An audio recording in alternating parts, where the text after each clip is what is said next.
Welcome everyone this afternoon. We have Beth Greer speaking. She spoke last year as well.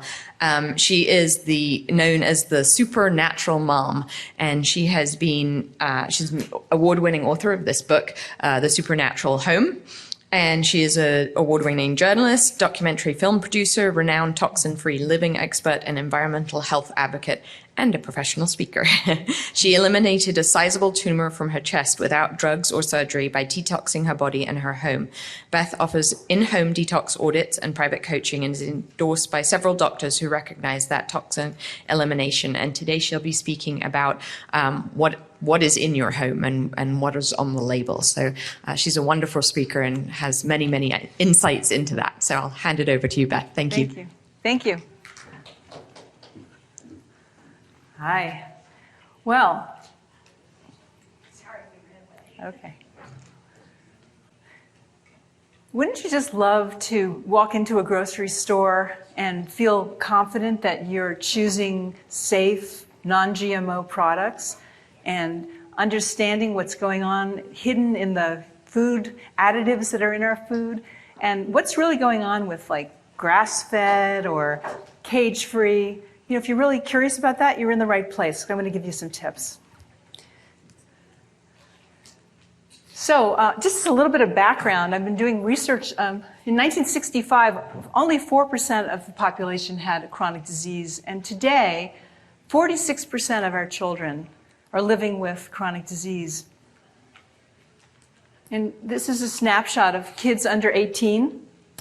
1 in 45 was diagnosed with autism.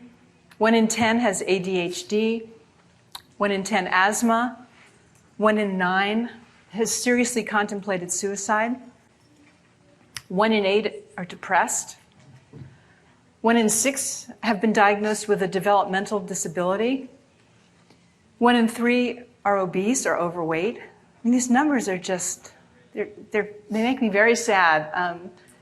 40% have food allergies. And in the past 10 years, all these diseases like colitis, diabetes, quadrupled, Crohn's disease. I didn't know a child can have Crohn's disease, up 79%. And the number 2 killer is cancer and leukemia and brain tumors. So brain tumors, there's a connection with cell phones, but that's for another time. We can talk about that. I really believe that good health starts in our homes. And the way I know about this is I actually wrote a book called Supernatural Home because 18 years ago, I thought I was leading a healthy lifestyle. I ate well, I exercised, I watched my weight, I didn't drink, I even had a meditation practice. And I discovered that first I had this pain in my shoulder, went to the chiropractor. He took an MRI. He suggested I get an MRI. He thought it was a herniated disc. And I had a tumor in my chest the size of a tennis ball. It was this big. And I thought, how could this happen to me? I thought I was really doing everything right. I wonder if you can all relate to that, like, you know, get diagnosed with something out of the blue. And I went and I took charge of my health because I first saw 3 top surgeons, and they all said, you need to have surgery to get this out, even though it was called a schwannoma tumor. It was a nerve root tumor, not cancerous. But one said he wanted to cut me under my collarbone. The second one said he was going to go under my armpit to get it out. And the third one said we're going to remove one of my ribs. He said, I'll heal you. And I just remember like running out of there and just thought, this can't be good. So I went down to San Diego. There's a place called Optimal Health Institute, and I went on a juice cleanse and started cleansing my body, because I realized that I was kind of toxic. I didn't realize that at the time because, as I said, I thought I was healthy, but I was running a business called The Learning Annex, and I was very stressed. And we were in 6 cities in the US, and I was eating out every day, and I was microwaving my food. So I started on this juice cleanse, and after about 3-4 days, I noticed the pain was starting to diminish, and I thought, oh, this is interesting. I'm onto something here. So one of the exercises they had us do was go into meditation and talk to our disease. And so I asked, why are you here? What are you doing here? What message do you have for me? And my tumor said, simplify. And I realized that I was leading far from a simple life. And so I realized what was helping me now was to simplify my food. And then I thought, well, what else could I simplify? And when I got home, I remember putting some lotion on my skin, and I looked at the label, and there was like a paragraph worth of ingredients on there. I'm sure you can relate, right? Many people are looking at their food labels, but they're not really looking at the stuff that we're putting on our skin. My deodorant, for example, so I switched out to all natural products, and then I thought, well, how else can I simplify? And I remember I had a bottle of Windex in my hand, and on the back, who reads the label of Windex? But I was like on a mission now. On the back, it says, precautionary statement, hazardous to humans and domestic animals, right on the label. So I switched out to baking soda, hydrogen peroxide, white vinegar. Long story short, detoxing, learning stress reduction techniques, I was able to become pain-free. It took about 9 months, and then a few months later, I went and had the tumor scanned, and it had disappeared. It was gone. So it was a huge wake-up call to me, and I've become like super vigilant about what I'm putting in my body, on my skin, and what I'm surrounding myself with. And so that's kind of a little bit of what we're going to talk about today. So in, on, and surrounds. So food additives. The Center for the Science and the Public Interest says most food additives are unsafe and they haven't been tested.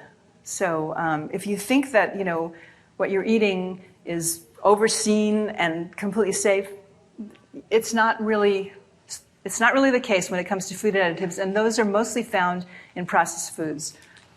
So artificial food dyes are sort of my number one thing to pay attention to in food, because they've done studies on children, and it causes temper tantrums in normal kids in Europe. So they now put labels on food that has food dyes in it in Europe. But I was working with a child.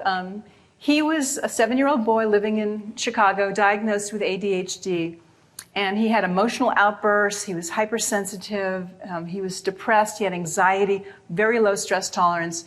And he was on Concerta. His mom had put him on a med like that. And I noticed that he was eating a lot of food with pesticides, non-organic food, artificial food dyes, preservatives, and a bunch of additives. And so this was an example of his lunch, right? So if they say like about 50 milligrams of food dyes will cause a temper tantrum, well, do you know how many food dyes? Take a guess how many would be in a lunch. Like this is macaroni and cheese, some orange soda, and a little bag of Skittles. All food dye, right? So there's over 100 milligrams in here. So then multiply that, 3 times a day. Like I'm sure he's not eating this 3 times a day, but you can be sure that the blue yogurt, the squeezy yogurt has food dye in it. A lot of the other foods that he was consuming during the day. So Claritin and vitamins and his cough syrup had food dye in it. So this is what we're giving our families unwittingly, right? Food dyes are made from petroleum and coal tar. So petroleum, that's found in gasoline. So this is what you're eating when you're eating something that has artificial colors in it. So it's really something to pay attention to, because it really does impact our brains and our mood, our behavior. So yeah, in Europe, they get a warning label. So, do you guys, or you feed your kids colored cereals and all that? It's just something to be aware of, that if you have ADHD or your kids are hyperactive or whatever, maybe just a simple thing was to look at what you're feeding in terms of the food colorings, and pick something a little bit more natural. So in October 2018, the FDA banned 7 additives, colorings and flavorings found in candy, ice cream, gum, and soft drinks, which cause cancer actually in lab animals. So it's not just the behavior, but it's actually cancer producing. And they said they had 2 years to find replacements. So it's now 2020. I haven't heard anything yet. So this is what manufacturers do. I remember, with Teflon, DuPont said, when I was writing my book back in 2009, Teflon was saying, well, by 2015, we're going to be getting rid of this horrible ingredient, PFOA, in nonstick pans. it's still there. So yeah, in Europe and the UK, so McDonald's, for example, they color their strawberry sundaes with strawberries. And here we use red dye number 40. And Fanta orange soda there is colored with pumpkin extract and carrot extract. And here we get red dye number 40, right? So, and I'm not saying, McDonald's is the choice, but at least they know something that we don't know. Look at this Flintstones of vitamins. It has artificial colors, artificial flavors, aspartame, which is an artificial sweetener, trans fats, hydrogenated oil, and potentially GMO ingredients. So it's disturbing. So, here, this is their label right there. I mean, it's got soybean oil, which is, and cornstarch. Corn and soy are the two biggest crops for GMO. So that's where you're getting that. And look how many food dyes there are. 1, 2, 3, 4, 5, 6 of them. Yeah, so, and there's sugar in it too. So these vitamins really should be avoided. So, a safe alternative, Nordic has vitamins that, a multivitamin gummy that, you don't see any of that. This is their food label. So it does have a little organic sugar in it there, but the rest of it is, it's pretty, no gluten, no artificial colors or flavors. And then I remember I was giving a talk to a group of moms at a school, and I was talking about this Jiffy blueberry muffin mix. And so it says there, if it's hard to read, but it says here, it says artificially flavored with imitation blueberries. And I just thought, and then one of the moms is like, I just baked that for my kids last night, because they're not really paying attention to the thing. So it has 3 food dyes plus partially hydrogenated oil, which is a trans fat. So a safe alternative would be to bake with real blueberries. Not that hard, right? It's really not that hard. So, but you want to buy organic blueberries. That's really important. Is everybody eating organic food like as much as possible? Anybody have any doubts about it? You have a little bit of a doubt that it's worth it? I don't think it's a doubt. I think it's the price. It's the price, right. That's the problem. Well, there's great farmers markets. I know that in my farmers market, it goes from 8 till 1, and at 1:45 to 1, they're like throwing stuff at you because they don't want to bring it home. $1 a bag of broccoli, So that's the time to go shopping. They really don't want to take the stuff home with them. And Costco has a big organic section now, and I started growing my own herbs, and so yeah. So do you have questions at the end, or? Oh, questions at the end. I was just kind of, but thank you for asking. And then Gatorade. A lot of people are drinking Gatorade who are exercising and want to have electrolytes. But look what's in here. Glucose, fructose, flavors, and red 40, blue 1. It's really not the best thing. So a really good option would be some fizzy water, lemons, fresh oranges, coconut water is really great. So, yeah. So that would be a good thing. Better than Gatorade with the colors. And then preservatives. So before I had a slideshow, I used to have like a little show and tell, and I'd bring products with me. And I had bought a bag of one of these. It was a Safeway, this is it, 100% whole wheat bread. And I had it, the reason I bought it is because one of my talks was about looking for words on the label that says made with. So if you see made with whole wheat, it could mean there's maybe 1% whole wheat. So you want to look for 100% whole wheat. But here's the thing that happened. I had this bread in my pantry for like 9 months. And I pulled it out, and there wasn't a speck of mold on it. So I thought, what's going on? I mean, what do you think the shelf life of a loaf of bread should be, right? Like, what, few days, right? Maybe you keep it in the refrigerator. This was 9 months, and it was as fresh as the day I bought it, And so I looked at the label, and so it had calcium propionate, which is a mold inhibitor. And the other thing I noticed, I did some research, it causes ADHD behavior in rats, this mold inhibitor. So this is Pepperidge Farm. I grew up on Pepperidge Farm bread. I mean, I thought it was supposed to be healthier than Wonder Bread, for example. But look at, it's got calcium propionate there to retard spoilage. And then it says partially produced with genetic engineering. So, GMO, right? So here's some safe alternatives. Ezekiel bread, you don't want to buy organic. Buy bread at a bakery, buy bread at the farmer's market. Then it's not going to have calcium propionate in it, and you're not going to be exposed to toxic chemicals, basically. I mean, my whole message today and always is that we're so exposed to chemicals in our lifestyle, from the food we're eating, what we're putting on our skin, the cleaning products that we're surrounded with, the mold in our home, the electromagnetic fields. Our bodies, they can't handle it, and then we start to break down. We get exposed to things that we can't handle. I was just reading an article today about people with Lyme disease. So much of it is just a toxic buildup that their bodies can't get rid of it. But when you're healthy, and your body will detox naturally. So, glyphosate is another. I want to just talk a little bit about glyphosate. Do you know what glyphosate and Roundup? Are you all familiar with that?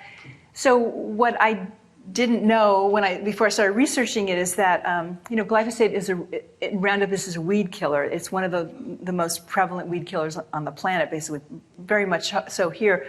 But now farmers are allowed to spray Roundup on wheat and oats at harvest to dry them, not as a pesticide or an herbicide, but as a drying agent. So if you're buying Cheerios or oatmeal that's not organic, or wheat bread that's not organic, you're getting a dose of glyphosate. Well, he said even the organic has it, possibly, but definitely if it's not organic. And this is a woman, senior research scientist at MIT, Stephanie Seneff, and she said that there's a wide range of neurological diseases, including autism, ADHD, anxiety, and dementia, and suicide. It correlates with the spraying of glyphosate and Roundup on our crops. So I just want to show you a couple of graphs. So this is autism in 6-year-olds. So the red line is glyphosate, and autism, from 94 to 2010. I mean, look at that. It's not saying that it's causing it, but there's a huge correlation. I just pulled a few of hers up just to show you. This is breast cancer. So the rate of breast cancer in yellow, the yellow bars, and then the red is the glyphosate usage from 1991 to 2009. It's pretty dramatic. This is dementia, and that's a huge thing in our population right now. So again, the yellow are deaths from dementia, and then the red line is a total glyphosate. Now this green line, they anticipated it was going to be here, given the amount of deaths on this graph, but it really shot up so dramatically, and it just goes right along with the glyphosate. And this is diabetes, same thing. So yeah, right. 93% of us were found to have glyphosate residues in our urine. So there's a simple test you can get, a urine test. If you want to talk to me afterwards, I can tell you how to get that to see if you have glyphosate in your urine. And then there's ways to detox from that. One of the best ways to detox is just to go 100% organic and just get away from the processed foods and the foods with pesticides and the non-organic, wheat and oats, for example. So, this is a new additive that's being added into sodas lately. It's called Sweet Mix. So the scary thing is that the manufacturers, they don't have to tell you exactly what's in it. So this is from the FDA. They say, under current law, a company can, and in this instance did, independently determine that an ingredient is generally recognized as safe for a particular use without notifying the FDA. So isn't that crazy? It's like the company says, okay, we're going to put this in there. We're telling you it's safe because we've done our own research. And then we, as the public, have to kind of go, oh, okay, I guess it's okay because they're saying it's GRAS, generally recognized as safe. And the thing about this sweet mix is it's going to be hidden as part of, if you see the words artificial flavors, for example, or artificial sweeteners, or it could be called a sweetener blend. And they don't have to tell you what's in it. It's like a secret ingredient. They don't have to tell you what's in there. So something to pay attention to. If you see these words on the label, that artificial sweeteners, for example, flavorings or sweetener blend, that could be a tip-off that you've got this sweet mix in there. So some safer alternatives, yacon syrup, that's new to me, but it's a probiotic sweetener. The dates, I love dates, they're great. And then monk fruit, I don't know if anyone has ever tried monk fruit, but it's very tasty, easy to dissolve, better than Sweet and Low, right? I mean, I have a friend who's still using Sweet and Low, and it's crazy. And I'm noticing she's getting a little bit of a tremor. And I said, why are you still using this? She goes, because it dissolves in hot and cold liquids, you know? And I was like, okay, if you insist. But okay. And then coffee is another one that's, you know, to be aware. Coffee has mold. Most coffee is not tested for mold. I brought some bags with me, and I'm going to give out. I have some free samples for you of Purity coffee, and they're 100% tested for mold, and they're organic. But coffee is one of the most highly sprayed crops on the planet. So if you're not drinking organic, you could be in trouble with that. So it's grown with chemical fertilizers, herbicide, fungicide, and look for shade grown on the label, and organic. And certified fair trade means the farmers are guaranteed a minimum wage. But if it's organic, most organic coffees are shade grown.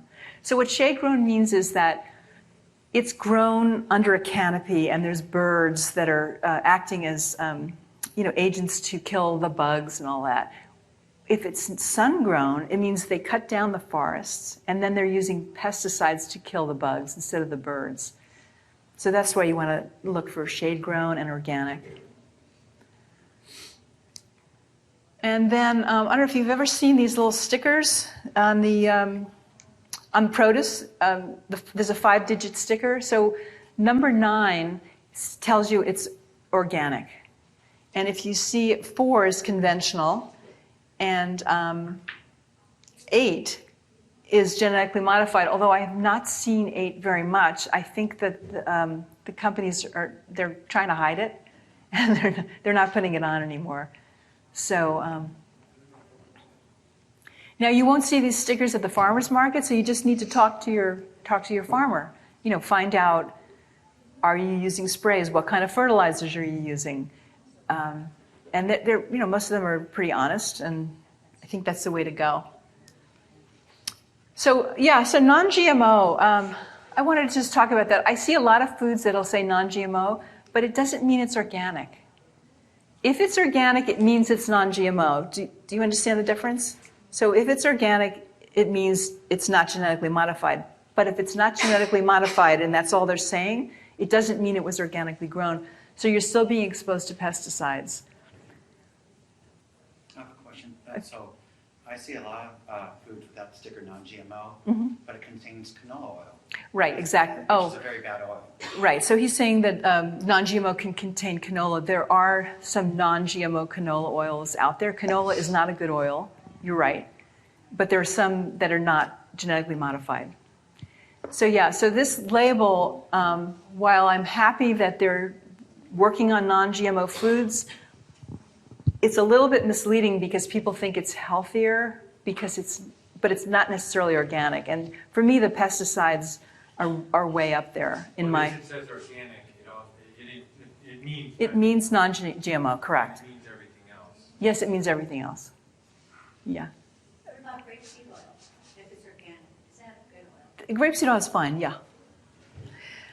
Okay. Okay, does anyone have like a confused grass-fed, all-natural, grass-finished, pasture-raised? So I remember I went to Whole Foods and they have grass-fed beef. And then I see it everywhere, right, grass-fed beef. And then I just decided to ask the butcher, so what does that mean? Is it 100% grass-fed? He said, oh, no.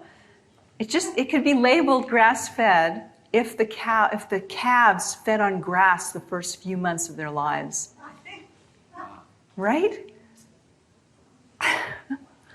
So what you want to look for, and so, okay, so an 100% vegetarian feed doesn't necessarily mean anything. It could be giving them vegetarian feed that has pesticides on it. Okay, so that's not the thing. And free range is almost meaningless. It means that they have access to outdoors. And organic, yeah, but the best thing is to look for 100% grass-fed or pasture-raised. And you want to make sure that it's 100% pasture-raised. I mean, that's the thing, because it's so misleading when you think about it. Like the calves can eat grass, and then after they're weaned, and maybe a couple of months later, they can be given genetically modified corn and soy, and so they're not really grass-fed. But manufacturers are allowed to say that, so it's just something to be aware of. So yeah, I mean, this is what a confined animal factory farm looks like versus, eating clovers and grass. And so if you choose to eat meat, this is the way to go. Do you have one for eggs? Yeah, I have one for eggs. So same with pork. It's very sad how they raise pigs, and most of the bacon that we get, that's what we're eating. So eggs, yeah, this is the chicken thing. I mean, it's sad. So eggs, yeah. So this is a grass-fed. Oops, wait a minute. This is a pasture-raised egg, and it's hard to see in this light. But the factory farm eggs are very pale yellow, and the ones that are fed on the pasture are dark. And so the chickens are eating bugs and maggots, and that's what you want. So when you go I go to the farmer's market and I ask how they're feeding the chickens who are getting the eggs, they follow the cattle and they're eating from their dung, and that's how you get this great color. And I don't know if you've ever had a pastured egg, it tastes fantastic. It's a completely different kind of animal. Like, when I go to a restaurant for breakfast, it doesn't even taste, and the eggs are have no flavor at all. And these are fantastic. So does that answer your question about the eggs? Yes, thank you. Yeah, so pasture-raised. So you don't want to look for, let's see if I have the thing about, this is grass-fed beef versus corn-fed beef. There's more omega-3 fatty acids, which is a healthier substance in grass-fed beef. But in terms of the eggs, too, you just want to find, even if it says vegetarian feed, it's not organic necessarily. So you want to look for organic pasture-raised. That would be the best. And they're expensive. I mean, a dozen eggs can be $10. So you have to be, because the non-organic ones, $3, $4. So it's a big price differential. But you're getting a healthier and more delicious, and your body really will appreciate it, I think, in the long run. So I have a course called healthyhomecourse.com. If you have questions, and I go into detail from every aspect of what goes in us, on us, and surrounds us in our home. So you can check that out on healthyhomecourse.com. So fish, let's talk about fish. Wild-caught, farmed, sustainably farmed Atlantic salmon. So, okay, that's another pet peeve I've got with Whole Foods, because they claim that their salmon is sustainably farmed. They really sell it too. They really sell it, yes. Because it's amazing how they sell It's true. And I was a sucker and I bought it. I wanted to see what it tasted like. It was very fatty, very, very fatty. So wild salmon, is swimming, it's athletic, it's going upstream, it's eating. It has a completely different flavor. I just didn't like the taste of this farm. Just look at the color. You can see it side by side. There's no color in this farm. Right. Well, the thing about, I'll answer your question in a second. The thing about the, here's the thing. The fish farmers use a color wheel, and they determine which color that they're going to feed their salmon. So can you imagine? If you're buying farm salmon, chances are they're getting artificial food dyes. So, and Norwegian salmon, see it says farm raised, all Norwegian or Atlantic salmon is farmed. It is? Yes, Atlantic salmon's farmed. Even if it doesn't say it. That's right. It has to say, it's by law, they have to say it's wild caught. They have to, yeah, they have to say. In wild, I the prefer term sockeye. Wild sockeye is great, yes. in wild does mean something like organic. Is that you can't fake the wild? That's right. Wild, well, Like- you can't call it organic because they're out in the wild foraging. Well, like organic means something. Yes, Wild means wild, right? wild means wild. In- Wild caught. Wild caught. That's right. It's not in. So here's what these fish farms look like. They're defecating in this area, and it's just, it's gross. I think it's gross, and I wouldn't want it. And so not only that, they're feeding the fish antibiotics, growth hormones, fungus medication, because the antibacterial stuff, because they're getting sick. And then we're eating it. So the other thing they're feeding these fish are corn and soy. Chances are genetically modified. And I remember I had this client whose son had an allergy to soy, and she said she had bought some farm salmon, and her son had a reaction. And I said, it's because of what the fish ate. If the kid's allergic to soy, we are what our animals eat, right? So that's it. And I heard there's PCBs in the farm stuff. There's PCBs in the farm stuff too, yeah.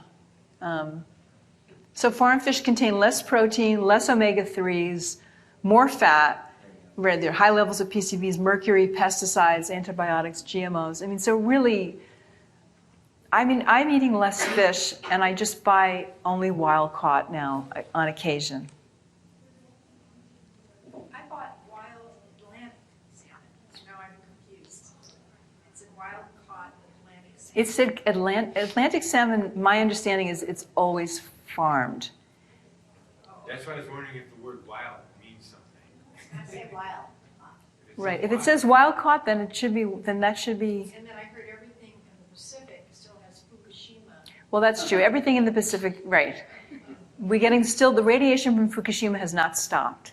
So it's pouring in. Yes. Even from Alaska? Yeah, Alaska's in that stream. So where can you eat safe fish? Sure. It doesn't exist anymore. Our world has changed, my friend. Yeah. So, yeah, let's see if there's anything else okay. So I want to talk a little bit about what goes on us and what surrounds us in our personal care and our cosmetics and fragrance in particular. 98% of the skincare contain ingredients never evaluated for safety by the FDA.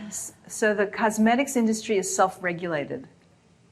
They have their own policing, and they tell us if it's safe or not. So what will happen is, like in Europe, I remember years and years ago, I had a friend who was using Nivea, and she said she would only buy Nivea lotion if it was from like Switzerland or France, because she said, I swear it's different. And she was right. They reformulate in these countries because they ban certain products. They ban certain chemicals in the European Union that are okay to use here. So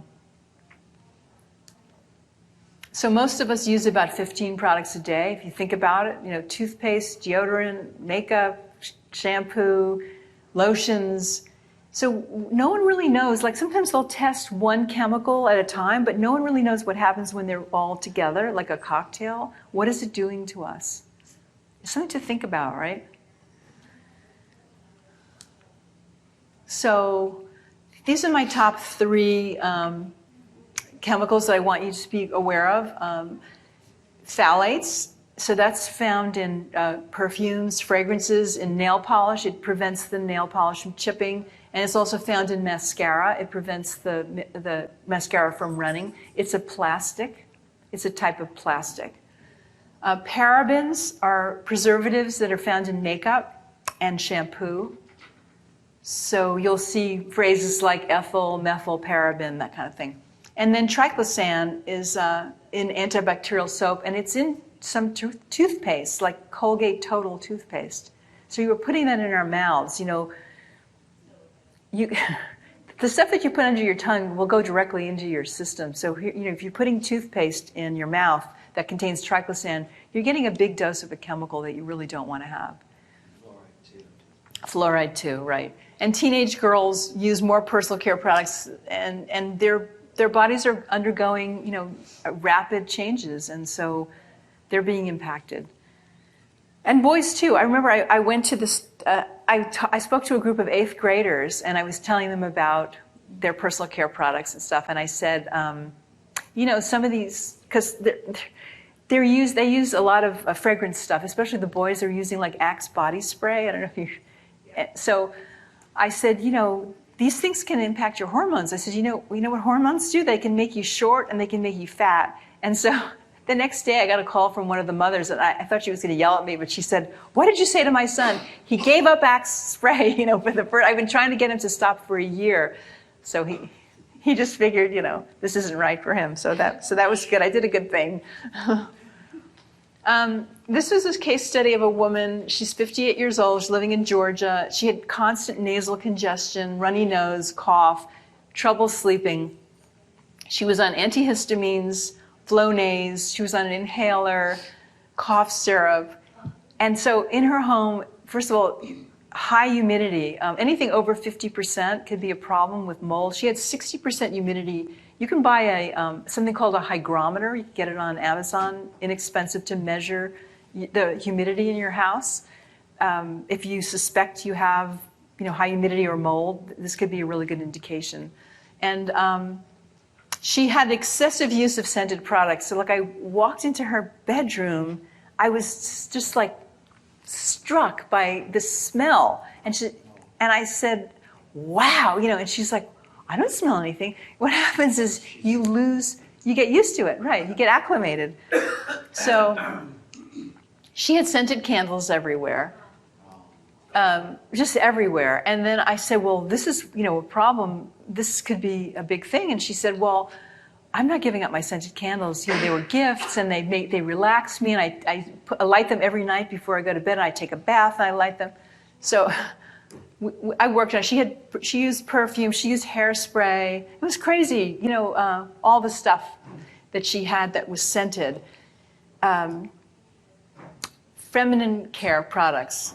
She had also that, you know, wipes and washes. It was all this fragrance stuff, and it turned out she was highly allergic to it. So I just took everything into a big bag, and I removed it from her room, and yeah, she had plugins.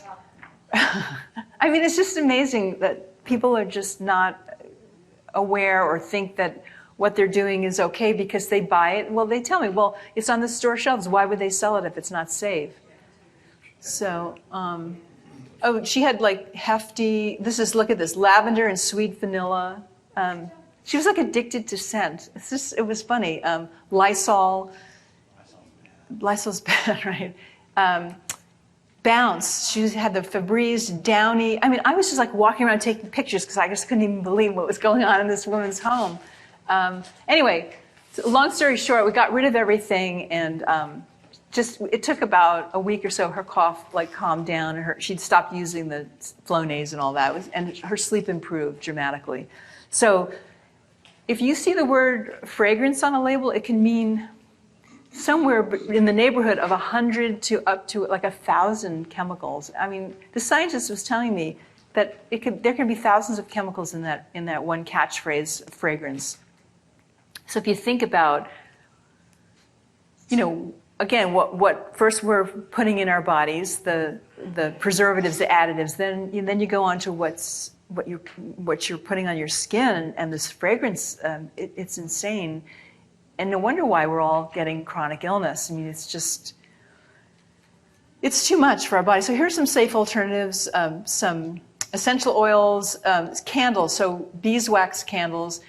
So her candles had a black, a piece of metal in the wick. So it's what it is. It was really interesting.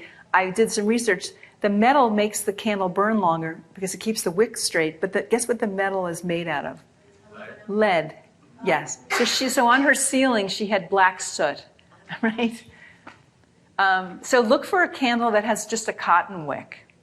So these beeswax candles are great. And then the citrus spray is fine, or get yourself some potpourri, but make it from real flowers that you crush up, or dry. Or you could put a pot of like oranges and apples and cinnamon sticks instead of room sprays and all that.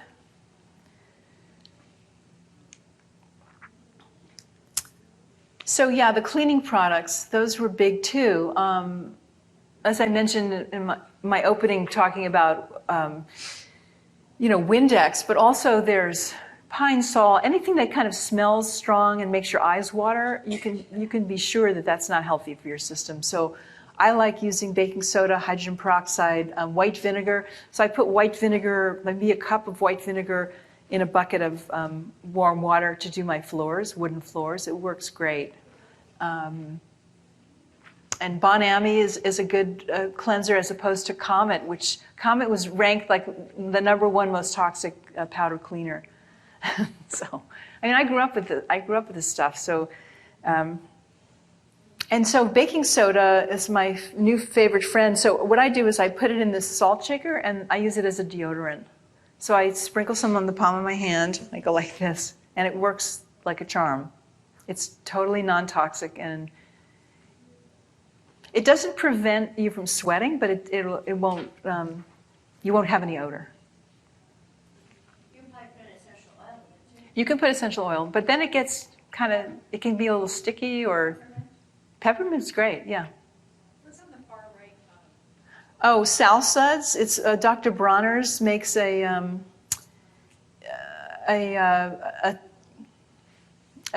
it's a cleaner that you can dilute and put in, an all-purpose cleaner.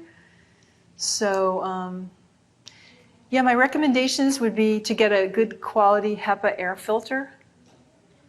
And if you're interested in getting, there's a Great Plains Labs has a test for chemicals. It measures chemicals in your urine. So, excuse me.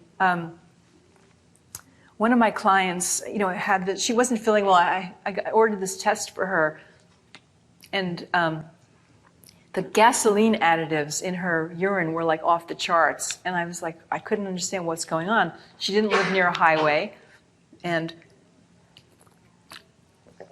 I knew she rode a bike, but she wasn't riding it in traffic. So I said, what do you think this is? I mean, I'm so curious as to why you would have such high gasoline additives in your urine. And she said, she says, I drive an old BMW, and every once in a while I get this whiff of gas. And so she took it in, and she found out that her car was leaking. So I feel like it kind of saved her life, because this stuff is so toxic, it could really cause brain damage.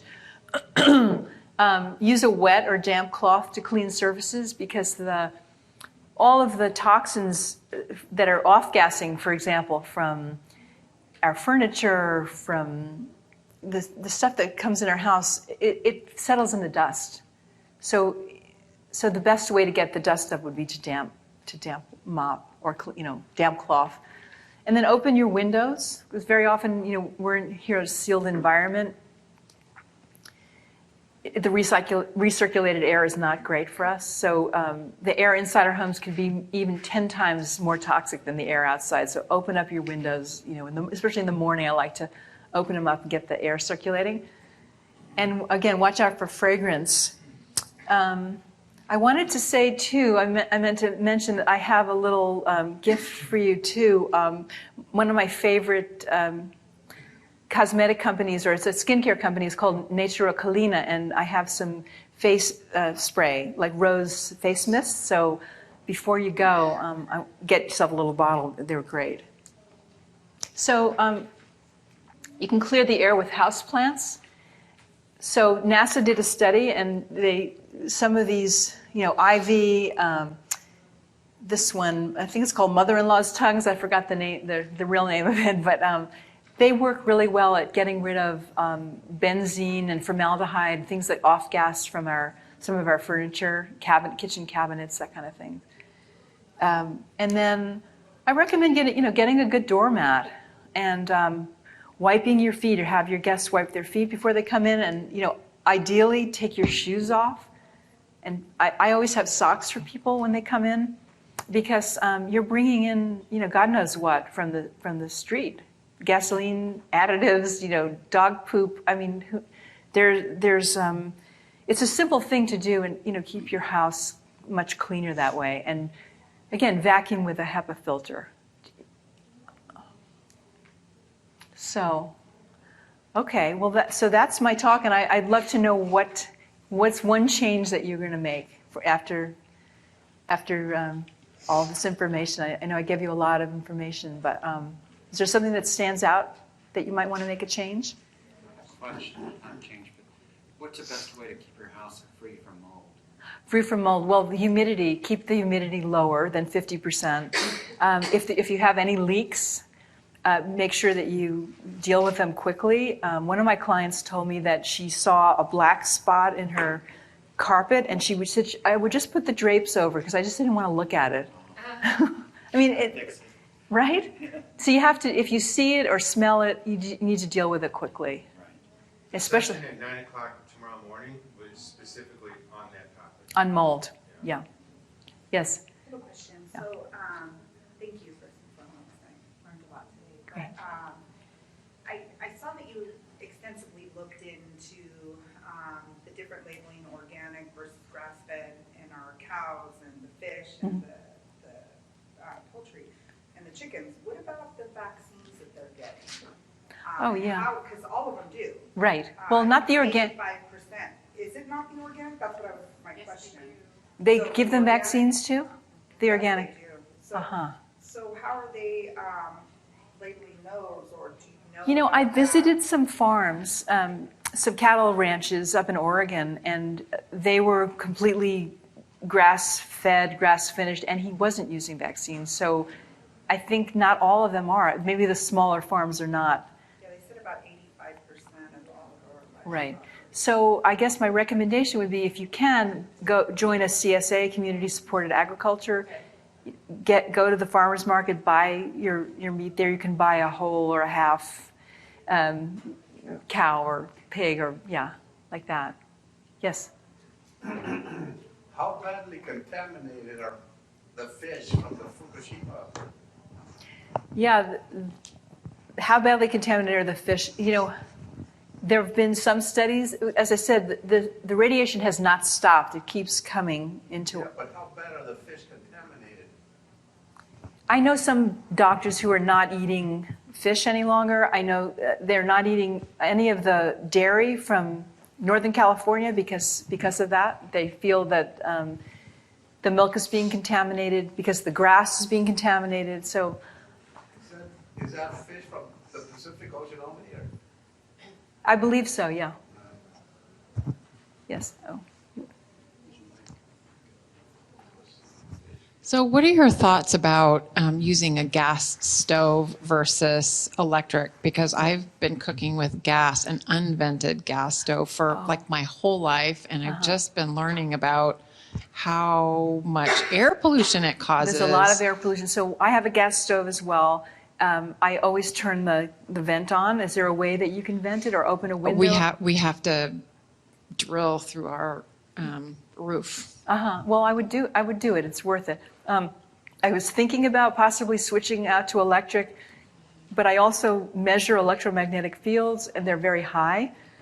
The other thing is that with all the blackouts that are going on, I was very fortunate to have gas, because we had a blackout for days. I was able to cook and heat up water. So if I would have had all electric, I would have been freezing, and I would have had no heat. So That's the trade-off. But yeah, try to vent it if you can. Yes?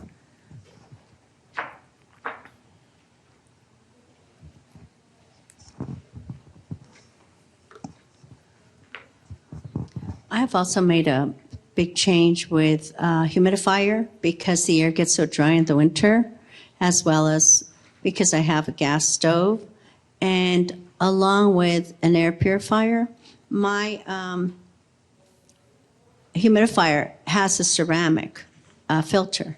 Okay. And so definitely it has a filter in it. So I'm happy about that. And I feel it's a big step in the right direction with all the other changes I've made in my household. That's good. Just make sure that with the humidifier that it's not going above 50%. Yes, you have a question here. Just wait for the mic. Thanks. You mentioned about the symptoms like a coughing, sneezing, that kind of thing. How about a symptom like a constipation? That could be, obviously related to anything.